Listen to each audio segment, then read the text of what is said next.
Deep ball to the middle to Lamb. Wherever the ball goes, I'm confident when it leaves my hand that it's going to be called and the play's going to be made. 35 broke away, left side 20. Walk your dog, right on in. Welcome back, CeeDee Lamb, 74 yards. Play fake, boot right, throws it out to the right. Ferguson. The guy is a touchdown machine. Injuries are not the reason that we lost.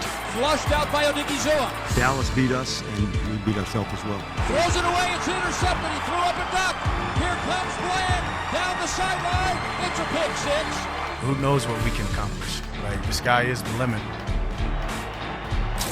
Oh, CeeDee Lamb returned from his 3-game absence with a splash. The highlight of the game was a 74-yard catch and run that went for a touchdown. He finished as a Cowboys leading receiver in their win with 5 catches and 110 yards. Meanwhile, Rashee Rice was on the field for the first time this season after serving his 6-game suspension.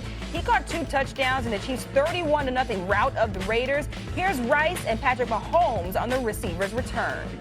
It meant everything just to be able to come out here and be back in my natural habitat, my natural environment around my brothers like that, man. It's nothing but great energy. We having fun out here. We have a lot of weapons. We have a lot of guys, and they all love each other, and they all want each other to succeed. You don't know where it's coming from, and so guys are just ready to go out there, and when they get their opportunity, they're going to make the plays. And you saw that throughout the entire game. Everybody made plays, and as long as we're getting better all together, we can go out there and have a lot of success. Oh, it's getting spooky out there in Kansas City with that offense.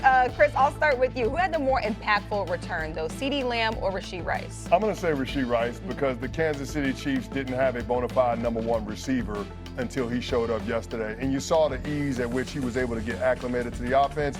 And Cam, I don't want to speak for all quarterbacks, but it's got to be a good feeling for Patrick Mahomes knowing that he can raise up and throw a fade to Rashee Rice, a 50-50 ball, and that his guy's got a better than 50-50 chance of being able to make a play on it. They didn't have that element in that offense, right? Travis Kelce is not the same receiver that we knew him to be once upon a time. Hollywood Brown and Xavier Worthy, those guys are good football players, but they're not guys that dictate front and coverage every single down. I think Rashee Rice has the opportunity to be that for this Kansas City Chiefs offense.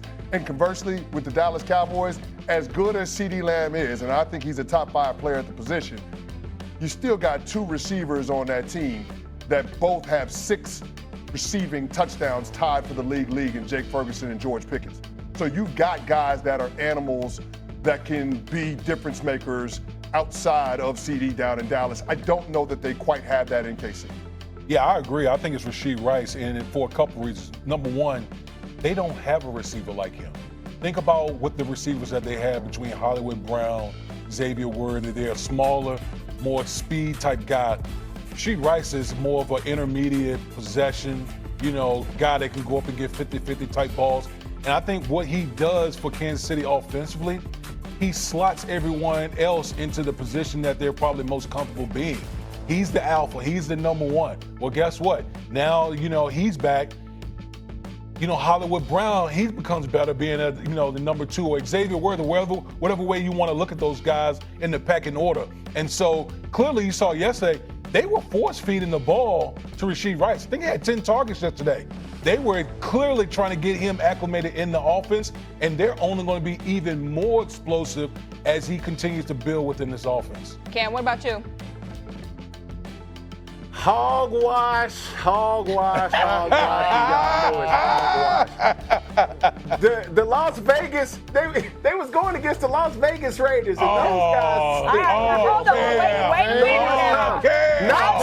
Not to take anything away. Hold on. Not to take anything away, and I'm glad I got y'all crunk up, but I'm looking for one person, and this message is directed to one person and one person only. Stephen Alfont. No, it ain't that. Stephen Albert. No, it's not that. Stephen Alcatraz. No, it ain't that. Stephen Anthony, where are you? Because this message is directed to you.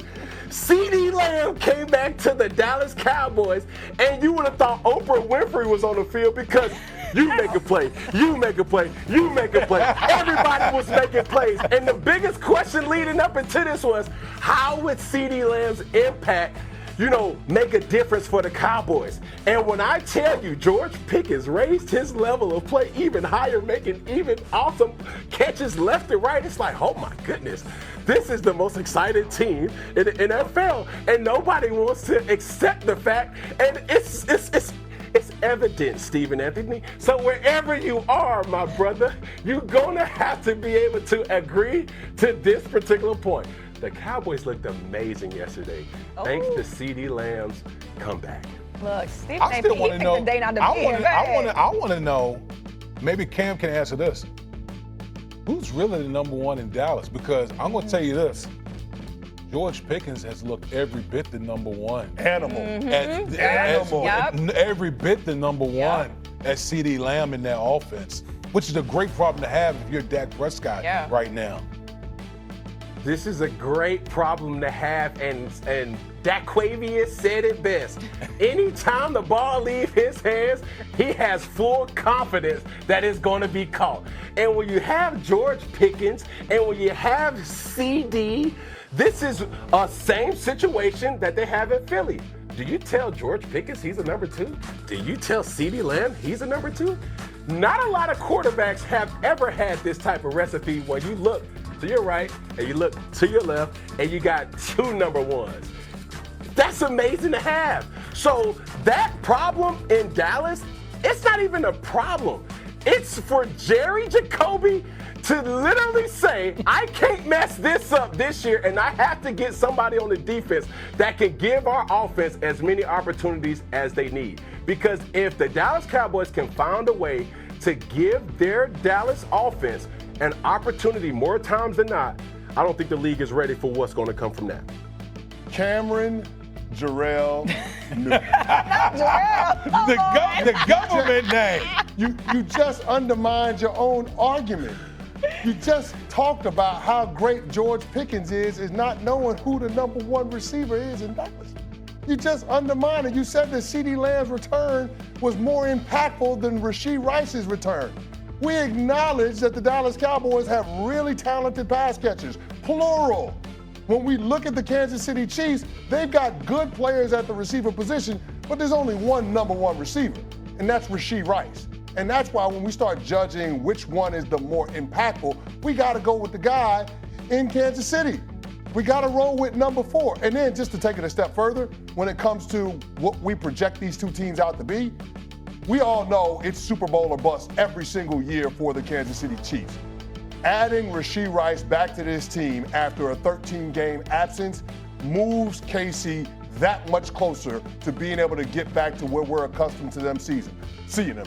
A couple of weeks ago when they lost to the Jacksonville Jaguars, everybody was questioning whether or not this team had what it took in order to win the division and get back to the Super Bowl. Ain't nobody questioning that now after we've seen this offense with Rashee Rice back in the fold. Chris Canty? Well, let me dig in my bag real quick. Oh boy, here we go. Chris Lorenzo, you're wrong. And I'm gonna tell you why you're wrong. Because for these facts to be true, I started this discussion by saying hogwash. If you had Rashee Rice come back to a game to be played, that was a glorified homecoming game. That was a glorified jamboree game. They played one of the worst teams in the NFL,